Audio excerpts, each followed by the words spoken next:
Hi, guys, and welcome to Keep Hope Alive podcast. Today, we have another great show, Danielle, and I'm hoping I don't mess up your last name, Brazant, correct? Beautiful, beautiful. Yay. She is our guest today, and she is an amazing woman, number one, but she has been through her own journey to get her to where she is today, a powerful speaker, a writer, and the list goes on, but I'm going to let her tell you her story. But before we get started, my famous question to all my guests, how many weddings have you been to in the last 10 years? In the last 10 years, I've been to three. 3 weddings. Okay. And usually, like when you're going in the beginning of the ceremony, what is that thing they have to sign? You sign the guest booklet and leave a nice little message for the bride and groom.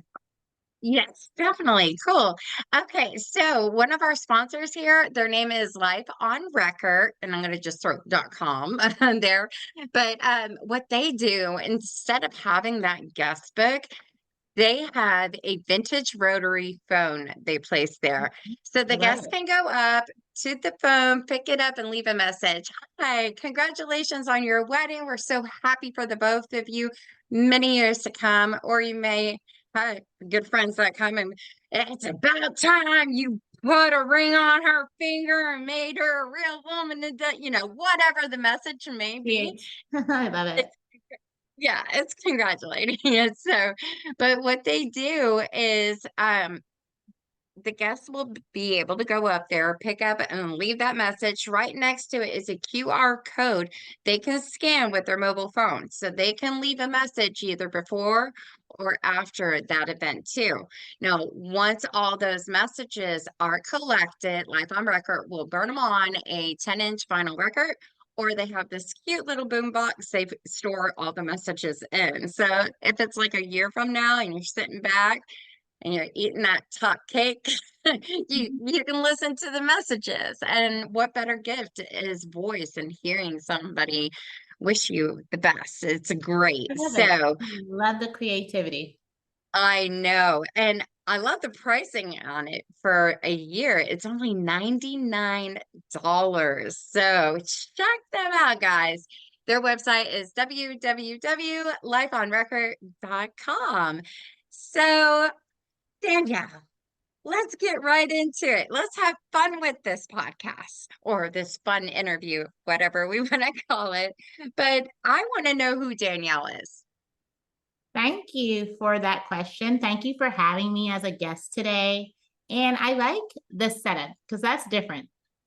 Why I became who I am wasn't fun at all. It was my traumatic brain injury and a near fatal car accident. I was unconscious for almost 2-week period, and I suffered a traumatic brain injury. So that's why I became who I am. That's why I wrote the book. That's why I was determined to be a professional speaker. But you asked about something fun, and I love that I because, did. I didn't do it this time. I was going to see if yeah, you caught it. But you yeah, asked tell about us something something fun we don't know fun. about you. And the fun fact, so the reason why I became a speaker wasn't fun, but the fun fact about me is the reason why I'm a speaker, it's just an offshoot of the fact that I never shut up.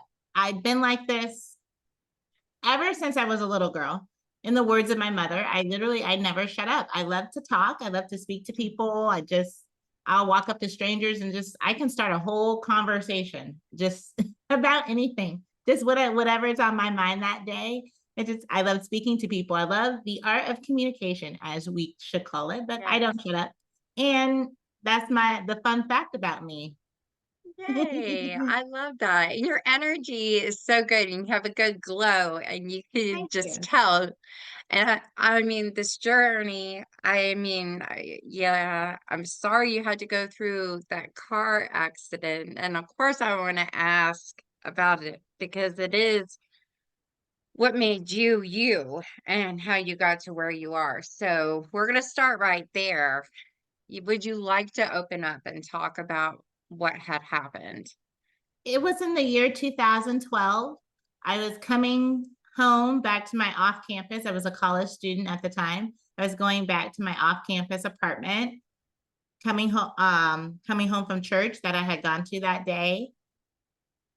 And I hit a patch of ice, black ice, and lost control of my vehicle. Long story short, I ended up with a traumatic brain injury. I was knocked unconscious instantly.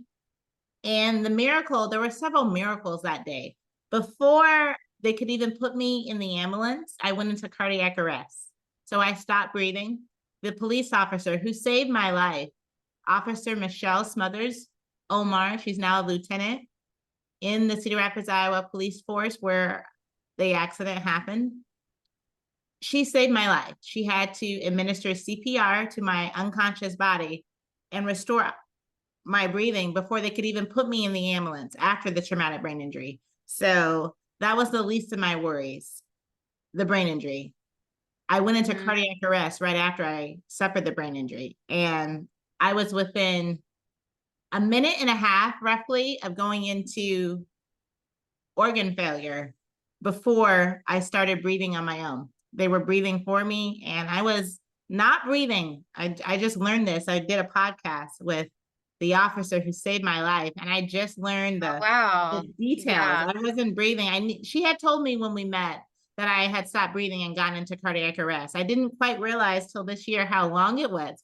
Almost 2 minutes. I wasn't breathing, and I was within a minute and a half of just suffering some type of residual damage from that not breathing period before I started breathing on my own, and they put me in the ambulance and I started my long journey because I was still unconscious at this point from the brain injury. She was your angel. Big Yes, time.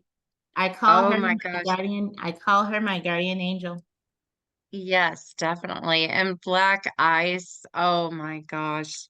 That is so dangerous out there. Now we're hitting winter time. Everybody be careful out there.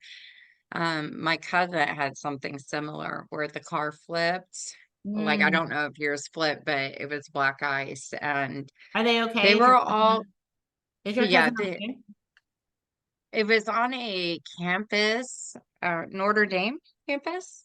But everybody in the car, they were okay and got That's a out miracle. safely. That's a miracle. That's amazing. Yeah, so it is a scary thing. And my prayer is because I know that journey of going there. How long did they keep you in the hospital for? So I regained consciousness in about 2 weeks in a recovery center, a rehabilitation, brain injury rehabilitation center on with Hmm. life here in Ankeny, Iowa. It's one of the leading recovery centers for brain injury in the nation. And it just so happens to be in the state of Iowa where I reside and where my accident happened. So that was another stroke of luck that I had that day. So about two Wow. weeks before I regained consciousness, full consciousness. And then after that, I just had to start my journey all over. I had to relearn how to walk, how to read. All those skills were still, I had learned them, but they were dormant and I had to access them. It's hard to explain. I just had to trigger my mind to realize, hey, you have already learned these things. It shouldn't be that hard to relearn them. So luckily, all that stuff, it wasn't that hard. I relearned how to walk and read and chew solid food, all of that in about a month period. I had relearned all my skills and I was released total recovery time about a month and a half. Oh, wow. Kudos to you. It sounds like you already had the goals being processed in your head, and I'm like, I'm ready to go. The I goal have is fighting, I know how to do this and get out of here. yes, So, I always have had a fighting spirit, but I thought my life was over. I'm not gonna lie. I didn't, it yeah, wasn't, it, it wasn't me just consciously doing anything. It's just I'm goal oriented. And when there's something put in front of me, just my default state is I'm going to try as hard and do whatever I have to do to accomplish whatever goal, however big or small, that she put in front of me. exactly.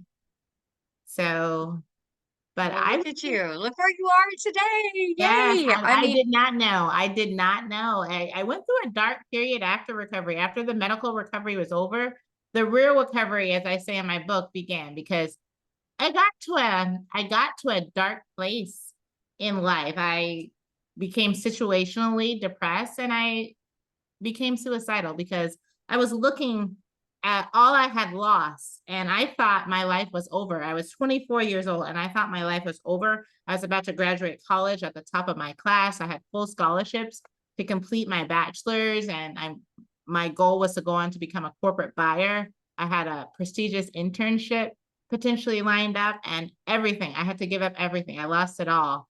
And I thought my life was over. And I became suicidal. I did. It was through my family and loved ones just pushing me, just not allowing me to feel sorry for myself. Self pity is one of the most dangerous emotions okay. there ever is because if you feel sorry for yourself, you'll allow yourself to do or not do anything. Like you will forgive yourself anything. And that's very dangerous. And Yeah. I had a family that didn't allow me to feel sorry for myself, that pushed me. But then my brother came in and just helped me, just gave me a hand up and helped me get back into the workforce. That is what ultimately saved my life because as I was about to start writing my suicide note, he didn't know this at the time. He came in and just threw the newspaper classifieds in my face and said, "Hey, you need to get out of the house. I found you a job." Literally, that's why I called the number he gave me and I got the job. And that's why I didn't go follow through with my plans. It was literally, it's it's amazing. It's so simple. It's almost funny. It's comical when you think of it. Like he didn't know what was going through my head at the time. It just like, Yeah. but that's what saved my life. Just giving me something to do. Just I had a new lifeline. I felt like I had something to do every day, something to get my mind off of all that had happened to me. And once I had achieved that goal of just getting back on my feet, I started to dream again because my father told me that I had no excuse not to fight for my dreams anymore, that I had once had all these dreams that I wanted to accomplish. And I had no excuse but myself if I didn't dream anymore. So after I accomplished the goal, after I got on my feet, I started to dream. And that's the process for everybody. Yeah, that's good. It sounds like your family is a really great support system. No, your brother, like, get up and go. And I like Yeah. that because, hey, yeah. And when somebody is going through that, I want to call it just a phase of depression. It's like the severest depressions when you want to commit suicide and write that letter. It's like that whole new outlook came at the right time. And have you ever did a one-on-one sit down and tell him that, or has it been a secret? We're I just in podcast world now. understand. I don't. We're not a touchy-feely family. It's tough love. It's love, but it's Yeah, tough love. It's love, like I said, that doesn't allow you to wallow in the moment or feel sorry for yourself. It's like, hey, you yeah, need to get up, you need to go, you need to. So we're not touchy-feely. I described in a newspaper article I wrote earlier this summer, I described us, my upbringing as we're black wasps like very, white Anglo-Saxon Protestant, where, very stiff upper lip, very no emotion, very strict. My father was raised under British colonialism in the Caribbean. So he grew up under British colonialism on the island of Barbados.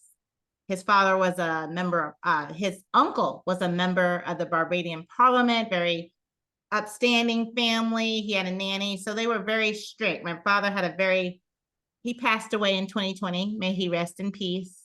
He just did not show emotion. He's very, very religious. And he just felt very sincerely that, a man, you don't show emotion.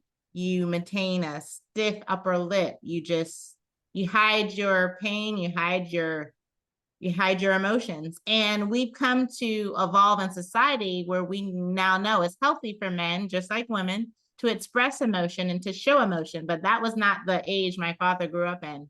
So, like I said, Yeah. he was very much like a wasp. He was taught and raised that you don't show emotions, you maintain a stiff upper lip. But Yeah. that's the thing. I think the Greeks had it best about love. Love, agape, they called it. The highest form of love is love that is shown with action rather than just expressed with words. So our father never, probably, he maybe did when I was little once or twice, but I can't remember consciously a time where our father actually said the words, I love you, but we knew our father loved us. We always Yeah. knew. When I was in my going through my recovery, when I was unconscious, the nurse told me when I woke up that my father never left my bedside 24 hours a day. He just sat right there in my hospital room until I woke up because I was his little girl. So I always knew my father loved me. He just did not, he was raised that You didn't. you don't show that. So Yeah. Oh, that's a sweet story. That really is. I do have another question for you. So after the recovery, they released you and everything. You started a new job, right? well, Did several months, like fast forward a year. I couldn't work for a year because I had 2 months. So like they released me and I was still piecing together my life. My short-term memory was terrible. I just, after all that medical recovery, I was out of the workforce for about a year. And then after a year, when everything started to get better and I needed to get back, I needed something to do, that's when my brother found me a job. Because after a year, that's when I began to be suicidal and hopeless because I didn't see a way out. I just thought my life was over and I didn't see how I was ever going to achieve anything. And then my brother yeah. came and got me back in the workforce. And then after I was back in the workforce, after I had a small goal accomplished, I started to Hmm. dream about my passions and what I love to do. And it came back to speaking because once again, I don't Oh, shut up. yeah, that's awesome. Yeah. So, and then with speaking, going from there, what was the turning point to start writing? So I always wanted to be a writer when I was a little girl, even before speaking. I wanted to be a writer and I started to write short stories and poetry and stuff. But then I saw and I read how difficult it is to become a writer and Mm. how most writers in America are broke. And I'm like, okay, I'm not going to do that. So I just completely forgot about writing and started college. And once again, at the time of my accident, my goal was to be a corporate buyer because I wanted to climb the corporate ladder. And I told people I wanted to Yep. make $100,000 a year before I turned 30. I'm very ambitious, very competitive. So that was my sole focus. It was very selfish, kind of self-centered as a lot of corporate careers are. Hmm. But after my accident, I no longer wanted to do that. Just having a life that was completely self-centered had no appeal to me whatsoever. I had just gone through so much, and all I wanted to do was to use my skills and something I always loved to do, talking and speaking to people. I wanted to do that in a way that I could help other people with my story and what I had been through. And that's what I'm doing Yeah. now. Yay. Yay. I love hearing that because I think, everybody in this world has a journey or been through stuff. You know, just hearing these positive stories coming out, it just helps feel, what is the word? Help feed the soul to move on, maybe with their journeys. So Yes, kudos to you. everyone has a And story. Everyone has a story, and you can't compare. No story is no, more painful, more traumatic, more heartbreaking. There's no comparison. That it's all from the perspective of the person who is going through that and who has to yeah. overcome that challenge. So nobody's Now, taking the whole writing thing you mentioned, like I would love to write a book one day, but Yeah. I always picture me sitting there going delete, delete, delete. Now on the podcast, I get a lot of authors, and I've been hooked on a series on Netflix called Jane the Virgin, and she's an author. But I was like, how does she do it? How can she just sit there and write and have these moments? I'd be the person like, hey, it was a great writing. I got like 4 pages done, but if I read it the next day, I know I'd be deleting it for some reason. I'm And they kind of like always, that too. I'm very self-critical. I'm very OCD. Oh, it's not good enough. But after I just sat myself down and made myself do it the old-fashioned way. This is how I like to write to this day. I get a notebook and a pen and paper, and I'll just sit on the couch and I'll just roll write. And I made myself write 3 pages a day, no less, no more, till I yeah, finish the book. Every day, I gave myself a quota of 3 pages, no matter what. I got home from work, I picked up the pen, and after wrote you again. do your 3 pages, you're so exhausted because that's only when I allowed myself to go to bed. You're not going to delete, you're not erasing anything. You're like, yes, I got my 3 pages. I'm just going to go to bed. And then you come back to the editing, you put it all together. And nowadays, Yeah, the best way to do it is self-publishing. You don't wait for a publisher because not a lot of people read. You don't write a book to make money. You write a book to get your story out there, to give yourself a platform to do things like yeah, this, what I'm doing with you, to become a speaker and to be a thought yeah. leader and go on podcasts. So self-publishing, anybody can do it. You can do it. You just gotta Yeah, sit yeah. I was yourself like, I don't down. write a book. I just podcast. This is Yeah, my you can book. do I'm you talking. can yeah, you can I know you can totally do it one day. You can totally do it. There's no excuse because I'm ADHD. I don't sit down. I just got too much energy. It's hard for me to sit still, but I force myself. I'm like, you're not getting up from this seat till you have your 3 pages, till my book was done. And I wrote my Yeah. book in 8 months. Funny story. The manuscript got stolen from the local library and went to start my editing. And I left it there. I just forgot it. I went right back, like literally in 30 minutes, it was gone. So it must have been good. And the person, whoever took it, I hope they had a good read. I was literally about, I'm like, no way, no way. So then I had to start over and sit myself down again. And once again, I'm like, Danielle, now I went up to like 4 to 5 pages. I'm like, okay, now you have to write 4 to 5 pages every day until it's done again. And I rewrote my book in 6 months. I originally wrote in 8, rewrote it in 6, and then taught myself Adobe Publisher, self-publish, and it's on Amazon to this day. Oh, wow. Congratulations. Now, what's the title of the book where people can find it? Maximizing, yes, maximizing your potential, how to start the Okay. journey towards true happiness in life. It's on the link to Amazon is available on my website, daniellebrazant.com. And you can just go on Amazon and put in my name, Danielle Brazant, and the book will come up. And also, I'll add it to the storefront of keephopealivepodcast.com. So they can Wonderful. watch, yeah, they can watch your podcast and go straight to the store and buy your book.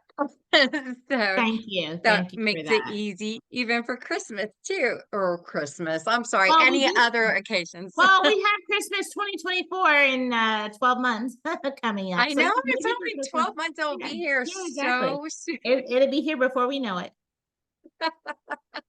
It's Christmas every day. So the other thing, you're finding happiness and life and starting over. Like, I feel like I'm going back to this because there's so much more to you. And I think we're hitting there's one point in your life between the book and the accident and starting over. Did you take time for self-love and getting to know really who you are in that meantime? Wonderful question, by the way. Wonderful. That's why you're a podcaster. Wonderful question. And this leads me to the rest of my story because it didn't stop with the book and the recovery. That was just a part of the story because we're human beings. We always have to grow. Life and happiness, as I say in my book, it's a journey. it never stops. So even after I had thought I knew it all, I had thought I was this wonderful person with this amazing story. Oh my gosh, I was unconscious. I had a traumatic brain injury. I recovered and I'm talking and walking. If I didn't tell most people, you wouldn't be able to tell that I had a traumatic brain injury. You wouldn't know what I went through. And I thought I was amazing because of all this stuff. I was starting my speaking business and all of that. But after all of that, and this was a few years ago, I was in, because I have a corporate job. I'm in sales. Mm-hmm. And I had a mentor just sit me down in my corporate job, just sit me down and say, hey, I know they all know my story. They all know what I do. I can request the time off I need to just go travel around the country speaking. I'm very grateful for that, and everybody's Yeah. supportive of me. But I had a mentor. He just sat me down and say, "Hey, you're great. You have all these qualities about you. You have this wonderful story, but there's something that's missing. There's still something that's missing." Yeah. And I'm like, wow, because I'm very like you, very self-critical, very OCD. I'm like, okay, somebody tells me something's missing. I'm losing sleep for 2 weeks. So he just sat me. It's not a lot of people avoided telling me, like giving me criticism and feedback because they know how I am. But this mentor, he just sat me down and just told it to me straight. He's like, there's something that's missing. And that's something that was missing that I didn't have that I had to learn. This was a few years ago. This is I know what it is. this is within the last 5 years. And this has helped me so much. It has made me probably be successful ultimately, learning this one thing that I didn't have. And that's one thing was emotional intelligence. Once again, I'm very ADHD. And like you say, you love my energy. A lot of people will say that. But then after around me a little bit longer, it just, if I don't watch it, I can be overwhelming and leave a bad taste and just be off-putting to people because that energy would cause me to, okay, somebody's talking, but I can't contain what I want to say because I always want to say something, right? So I would interrupt people while they're speaking, not wait my turn, just forget my pleases and thank yous just because like I'm a polite person. I have manners. Like, oh my God, my parents were so strict. But I sometimes would just forget that's just the little basics about being a good person, just little basic, little things. And all those little things just add up to something big. So I was very off-putting to a lot of coworkers, to a lot of just people who would just interact with me on a day-to-day basis. And this is something that I still have to remember. I still work with every day is that emotional intelligence because particularly for somebody like myself being ADHD, you have to have emotional intelligence. That's the only thing that's going to allow other people to just be able to stand you because otherwise you're just going to be just like too much for yourself. Like just, I had to learn it. And that just made me just be aware of these little things that I was doing that would irritate people. And I'm so glad I did learn it because that has made me more successful than probably anything, even my story. Without emotional intelligence, I wouldn't have been able to get out there. Like very few people would hire me to just speak, put me before a crowd to speak to people. Like you have to go back to the basics. And it was just like we're now as a society just learning the importance of it. And I heard this true story. Somebody in 2023, one of Forbes' richest individuals in the world on Forbes magazines, he did an interview, one of the richest people in the world. And he said, what is the number one determinant of success? They asked him, what is the number one factor that determines success in life? And he said emotional intelligence. And that is so true. I'm like, what? I'm like, when I'm over here in my studio and I heard that and I just had about dropped everything. I'm like, oh my goodness, that is so true. And that is I mean, this year I've got to learn where I went wrong in my childhood in ninth and 10th grade. Why are my friends probably not friends anymore? I analyzed that, about me. But, I can truthfully say I wasn't a good listener. It was what I wanted all the time, and I own that. And I I feel so bad for it, but what I learned over the past couple of years is to be a better listener and be more patient and have that gift that I learned that I have and be able to use it for better and good and get the word out through this podcast. So those are things that like for me that I had to come along. But having the emotional intelligence, yes, that is very important in business and striving and everything. And being more confident is too. Knowing your worth is very good to know also. So, but I'm so happy to hear that you did not give up, that you strived, you thrived, you weren't gonna let anybody tell you no. Hey, I've been through this and this, and it's just not gonna stop me today, is what I'm hearing from you. And Yes, I ma'am. mean, God bless like everything because it's like your book. I want to buy it now. I'm gonna go buy this book. It's amazing that you were able to put that much energy, heart, and soul into this project to bring it to other people. And I'm gonna just ask you, what you talked about what your goals were a couple of years ago, but what about 2024 and on? Have you set any new goals? You always like life's a journey, happiness is a journey. You always have to set new goals in life. Yes. That's what keeps you going. That's what makes life beautiful.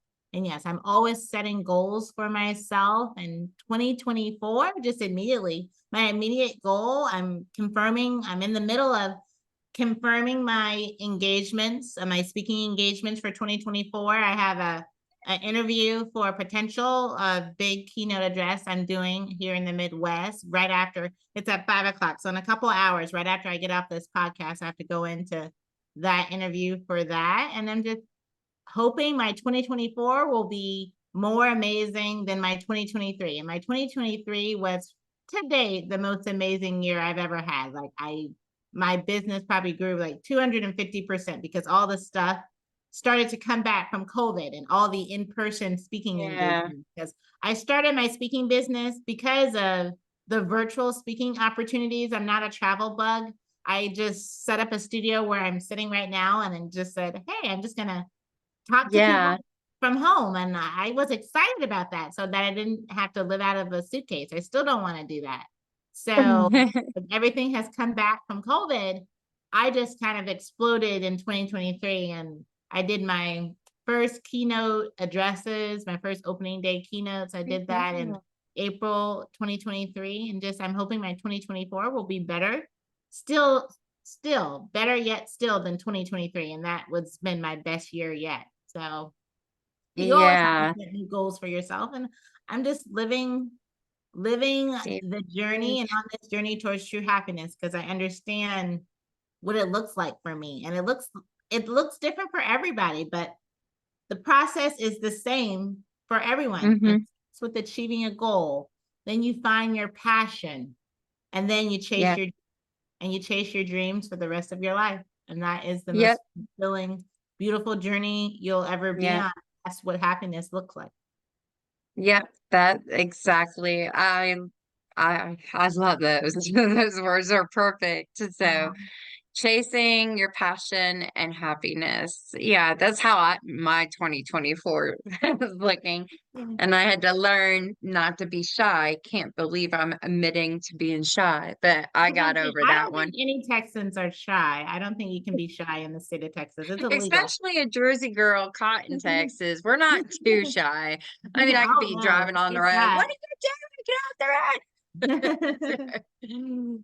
But I guess, learning what the heart wants, you sometimes have to go after it. And timing is everything, is what I just learned. Yes, So, but ma'am. yeah, definitely. So I'm so happy we got your website. We know your book is on Amazon.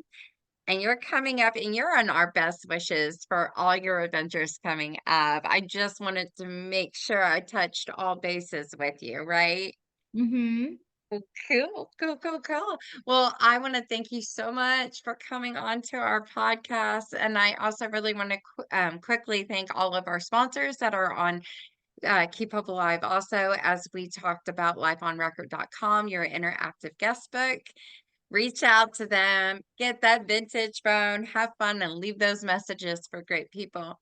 Our next one is bridalshowsinc.com. If you are in the Dallas Fort Worth area or even visiting to plan a big event, they host about 5 trade shows out of the year to where you can go meet your vendors, learn what they do, sometimes get prices or that special meeting with them. But check them out to start planning that. We have milesandSmilesEvents.com. Deborah Rose, she's a fantastic woman. Her background is investigating, but she does handwriting analysis and also lipstick reading. She is 100% accurate. And I say that with my eyes going up and down because I was one of those people, like, there's no way there is way with her. Okay, she was accurate. I've seen her do a couple events, and actually, I didn't want to go to the main event. I just wanted to stay and watch her. That's how entertaining she was. So check her out at her website as well.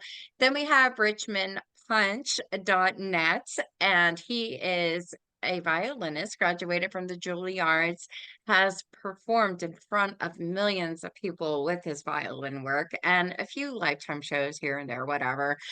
Like, whatever. We're making no big deal here, but check out his work if you need a good violinist. Then we have Bryce Harney. He is a magician and mind mentalist. He is traveling all across the United States right now, doing some shows, probably seen him on your news stations too, but he is one of the top acts right now for magicians. You can find him at www.brycemagic.com. Our last one, and I always have to do it this way. TK Favorite Hair best Salon. last. I know. In Plano, Texas, they do men's hair, children's hair, women's hair. If you need coloring, eyebrows and lips, whatever. They are amazing. They're friendly people out there. Call, find them. TK Hair Salon, Plano, Texas. But other than that, wherever you guys find your podcast, you're going to be able to find us. If you have any questions for Danielle, Keep Hope Alive has a phone number that you can reach out to her, leave messages, and that's 86.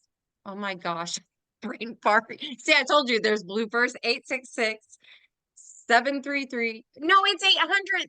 Oh my gosh, I forgot my own. 833-780 HOPE. There we go. I was like, I can't be getting that old, can I?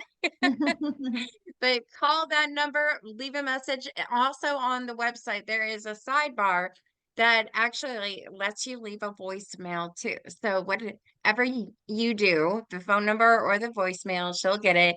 We can get those questions answered.